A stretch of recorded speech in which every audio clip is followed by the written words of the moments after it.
দোকানের মতো সাদা ধপধপে রসগোল্লা রেসিপি দিয়ে কুকিং কালার ওয়ার্ল্ডে সবাইকে স্বাগত জানাই। এই রকম সাদা ধপধপে রসগোল্লা বানানোর জন্য দুধটা কিন্তু অবশ্যই টাটকা হতে হবে। আমরা সাধারণত কি করি, বাড়িতে 1 থেকে 2 দিনের দুধ জমে গেলে দুধ থেকে ছানা কাটাই, তারপর ভাবি কিছু একটা বানাতে হবে। সেই রকম করলে হবে না, দুধটা একদম টাটকা হতে হবে।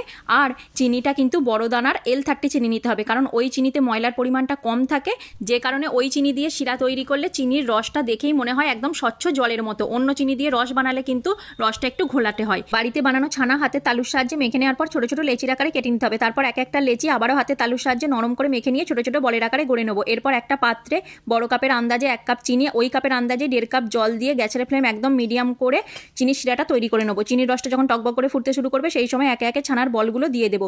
ছানার বলগুলো 5 মিনিট ফোটার পর একটা হাতাতে এক একটা বল তুলে চামচের সাহায্যে ছানার বলগুলো থেকে অল্প চেপে রস ফেলে দিয়ে আবারও ফুটন্ত রসে বলগুলো ফেলে দিয়ে ঢাকনা চাপা দিয়ে 5 মিনিট মিডিয়াম ফ্লেমে ফোটালেই রসগোল্লা তৈরি।